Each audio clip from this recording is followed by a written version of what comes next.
I forgot to mention those pains that are going down your belly.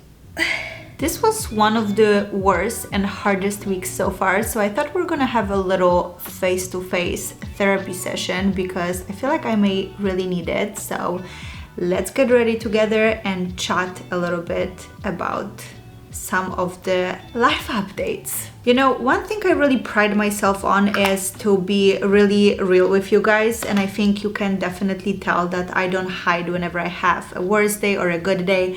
And I have to admit that so far my pregnancy has been such a positive and good experience. I didn't have any negative side effects really, except for obviously getting bigger, getting a little bit slower, but overall the whole experience has been very positive. I feel like having Randy by my side being so helpful and so supportive in all this journey has been incredibly helpful. But the past week and a half, I would say, things completely changed 180 degrees, and this once beautiful experience is no longer so beautiful. And I almost feel guilty complaining about anything pregnancy related because again, my pregnancy has been truly a very positive experience, and I know that there's so many women that did not have an experience like me and are struggling and are having complications or are doing it alone, like all the single moms. But again, I really want to be real with you guys because I don't think it's fair to just show the positive sides of the pregnancy. Obviously it is a very beautiful experience, but it comes with a lot of negative sides as well. And don't get me wrong, the anticipation and the wait for this baby is absolutely real. I am so happy and so excited. But right now, I feel like it's the borderline exhaustion combined with the anticipation, anxiety. And I don't know which one is pushing me to be so excited for this baby more. You guys know that throughout this entire pregnancy, I've been very active. I've been working out every single day, moving a lot, and I'm so grateful that I was able to do that. But in the past week and a half, things slowed down significantly. I feel extremely exhausted by the smallest things. That's obviously have to do with probably my belly getting bigger and my lungs and all my organs having less space to do their proper function. Working out, getting out of bed, basically any kind of little activity is very challenging right now. This morning and a couple of days ago, I did a Pilates class, and a couple of days ago, I was really struggling, even though I've done Pilates for probably 6 or 7 years now, and I've been doing it this entire pregnancy. That class felt way different than the classes I've done previously. I had to take a lot of breaks, which in my head just feels like a failure. I know I can't compare myself to people who are doing a class and are not pregnant because obviously it's much easier. Pilates is so hard as is that I feel like going into it being so pregnant, 9 months pregnant, you have to give yourself grace. But this last class really made me realize how very pregnant I am. My whole sleeping schedule have shifted a lot. I used to be a 5 a.m., the latest 6 a.m. wake up call person, and now I try not to set up an alarm and I wake up naturally around 8:30 a.m., which for my normal routine is very late. So this morning I did set up an alarm to go to my early Pilates class, and I already was exhausted because I am exhausted 24/7, but I went to bed a little bit late and then woke up early, went to my Pilates class, and I nearly passed out. I definitely didn't feel like I should be doing that. I had to take breaks every 3 minutes, laying down on my back even though my head is elevated, because if you're pregnant you can't lay down flat on your back.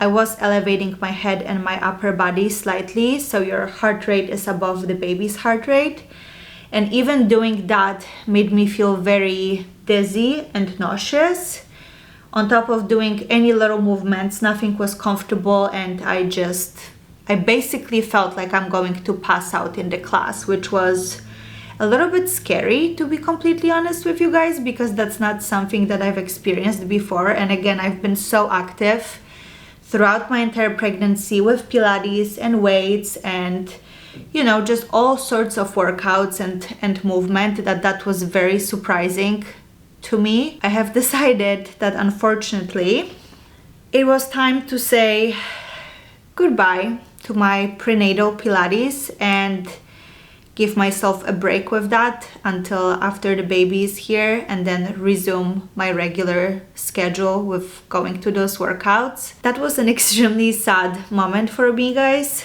Walking back from Pilates, I don't know if you guys follow me on Instagram or on TikTok, Randy always picks me up from my Pilates. It's a walking distance from our home, so I basically broke down and was crying this entire time on the way back because I just felt a little bit scared, but also helpless. I no longer can be as active as I used to be, and I know that there's only a couple of weeks left, and I need to give myself that break and understand and follow my body and whatever is best for this pregnancy right now. But also the very active and energetic Marta is crying about the fact that I no longer can be as active as I used to be. I still am going to continue with going on walks and going to the gym and doing some very lightweight work, but nothing that's in a horizontal position. I have noticed even during my appointments in which I have to lay down on my back that I get dizzy and nauseous really fast. I believe it has something to do with cutting off the circulation because of one of the veins that's supplying it somewhere. Don't quote me on that. I'm not a medical specialist, obviously. I believe that laying down on your back causes all those symptoms to happen. And because I was relatively small up until like a week and a half ago, I really didn't feel that. I also have one friend who is pregnant, and she mentioned, she is a month behind me, but she mentioned that she also cannot lay down on her back anymore because she starts feeling nauseous. So I think because my belly came in a little bit later and now it is getting bigger by day, whereas before it was quite small, I feel all those symptoms so much more. On top of that, like I said, my exhaustion levels are absolutely to the roof. I am not motivated to do anything anywhere at all. My ideal situation would be, I don't even know what my ideal situation would be because I'm not comfortable laying down, I'm not comfortable standing up, I'm not comfortable sitting up. I don't want to watch TV, I don't want to be on my phone, I don't want to go outside, but I also don't want to sit at home.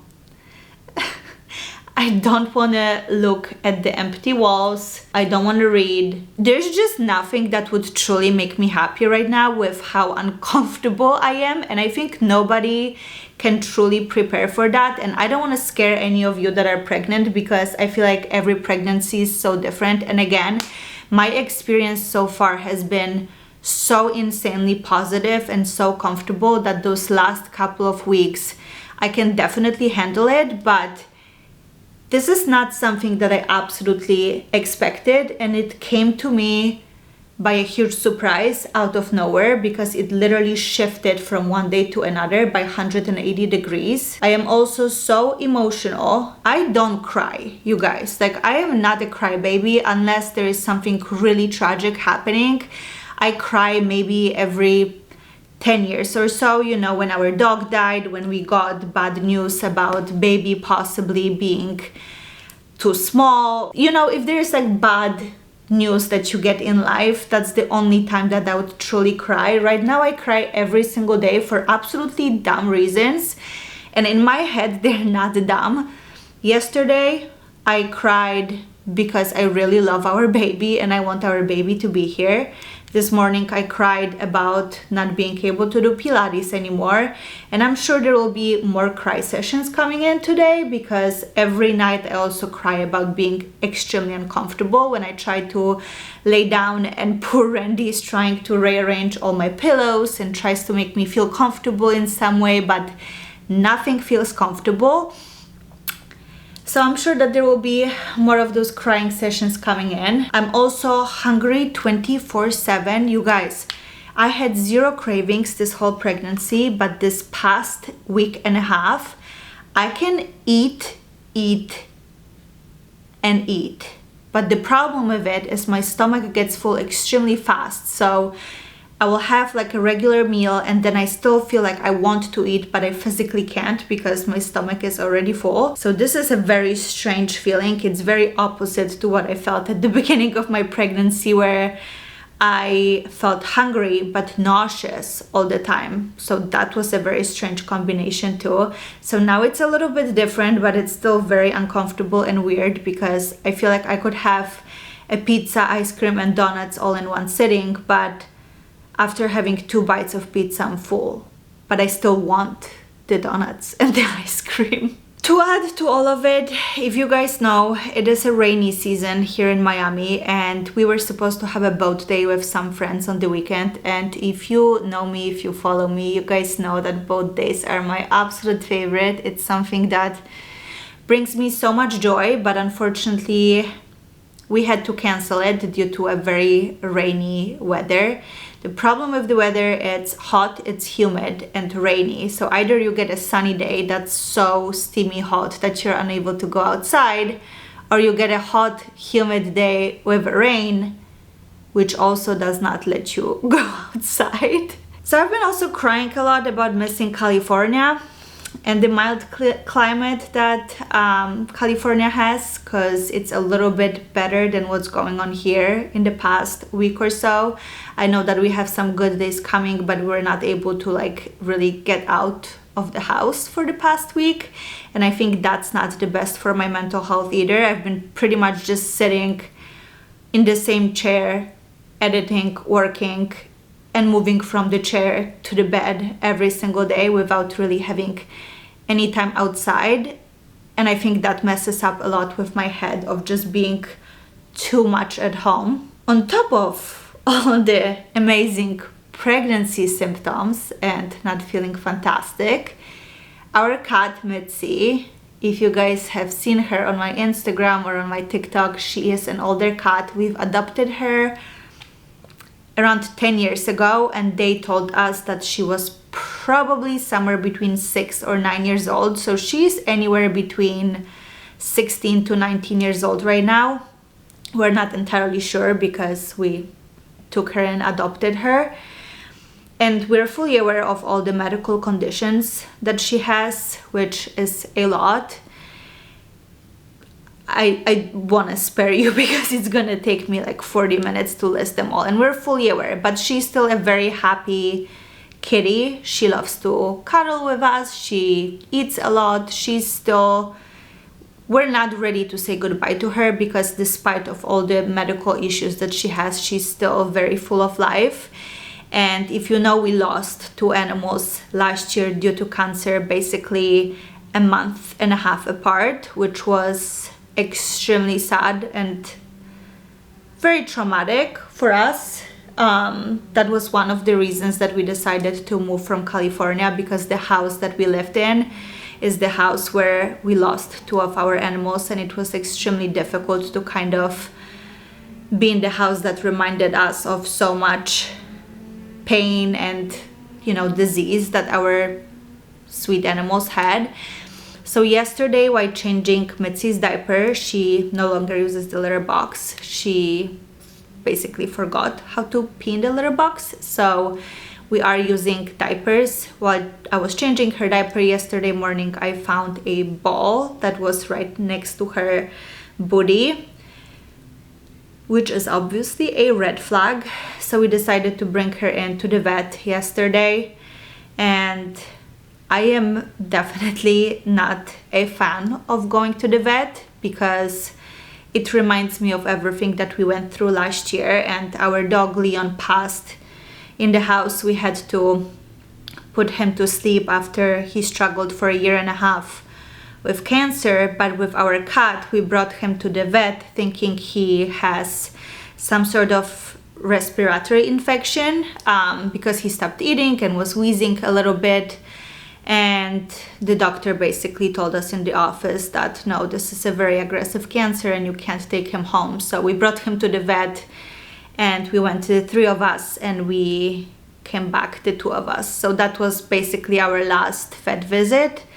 So right now, vet visits are not something that I'm looking for, especially when there is something going on and it's not a regular checkup. So we brought her in yesterday.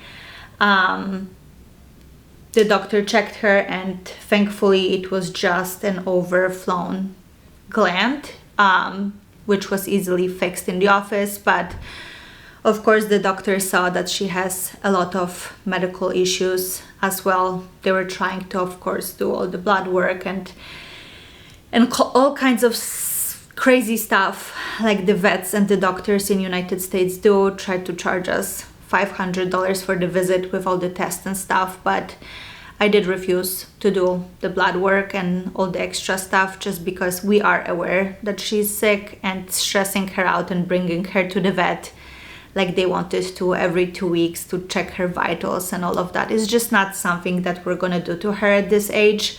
So whatever happens, happens. She's had a great life, and we just want to keep her happy and stress-free, and bringing her to the vet every 2 weeks is obviously not something that would be stress-free. So thankfully, those were the good news for the week.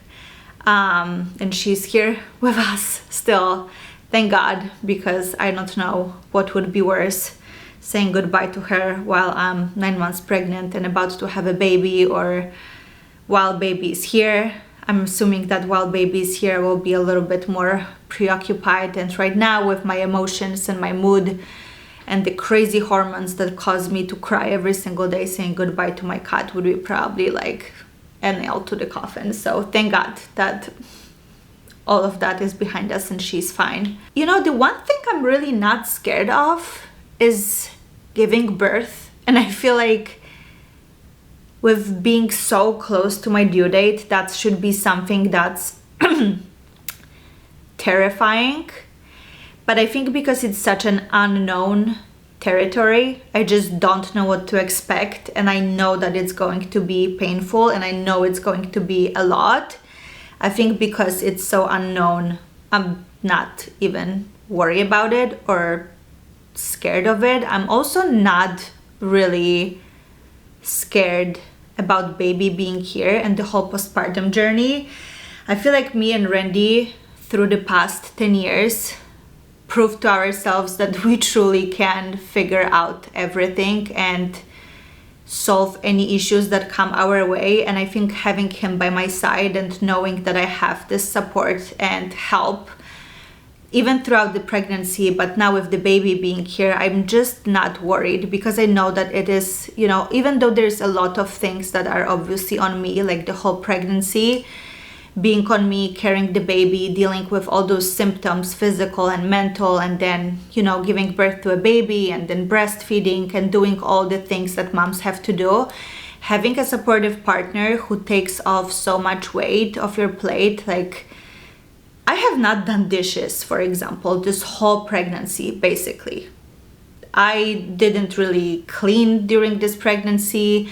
I work, obviously, every single day, but I feel like all the little things that can be taken off my plate are taken off my plate to help me focus on the work and the pregnancy more. And I know that it's going to be exactly the same when the baby is here, that I'm going to have the support and the help, that I'm not stressing about that part. I'm just so fed up with my organs not functioning properly and being so restricted by the belly and not being able to breathe properly, and my hormones just buzzing around, which I know can get even worse after you give birth, and you can't prepare yourself for that, which now I know, because I thought that I had just the smooth sailing this entire pregnancy and nothing is gonna hit me, and it did hit me. So now I'm fully aware that I don't know what to expect afterwards, and I'm not gonna even pretend like I do, because anything can happen. But knowing that I have this support is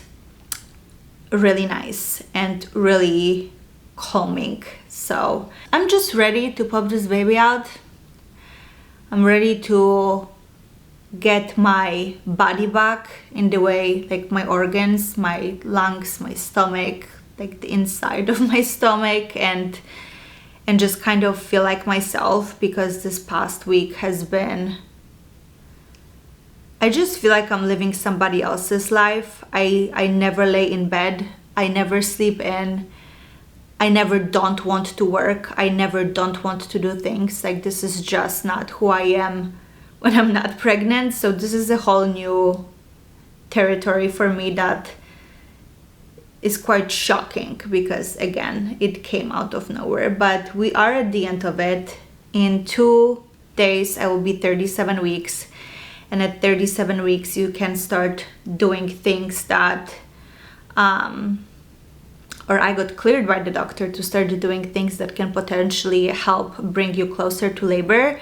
I know that obviously ideally it's 40 weeks, so we'll see. Whatever happens, happens. But I'm going to start drinking the raspberry leaf tea. That's supposed to help with the muscles that are pushing the baby out. Eating dates, curb walking, bouncing on the ball. There's some also like inappropriate things that you're supposed to be doing to speed up the labor. So we're gonna like incorporate all of those. Pumping colostrum, or collecting colostrum is another one that hopefully I will be successful at, but I'm gonna start doing it in a couple of days. And this is just the final stretch. So that's something I need to keep in mind, because I feel like I've been pregnant for years. The time has been going fast and slow at the same time, but I feel like it's been way too long, and I'm just so ready to be over with it and get onto this new, also hard chapter of our lives. So sorry you guys for all the complaining that I had to do. There is just a lot of that every single day going on. This thing is not easy, and I feel like nobody can prepare you for that. And again, truly so grateful that this whole experience has been very positive, and I don't want to take away from that regardless of those last couple of weeks being very challenging and very difficult, I must say that it wasn't as bad as I thought it's going to be. But you know, there are those days that you just have to sit down and feel bad for yourself, and this is one of those days for me, or it has been a couple of those days where I just sit down and basically cry about, oh, poor Marta, you know. So thank you guys for listening to me. If you're pregnant, and if you're planning to get pregnant, please don't take this in a negative way. Again, there's so many beautiful moments related to pregnancy, and this is, you know, just like in life, you have good days and you have bad days. It's exactly the same. So take it for as you will, and I love you all, and I'm gonna see you in the next, hopefully more positive video. Bye. Ow, ow, ow, ow, ow, ow, ow, ow, ow, ow, ow, ow, ow.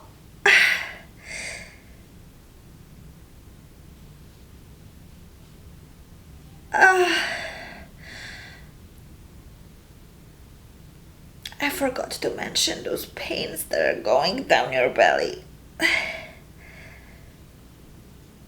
Ow.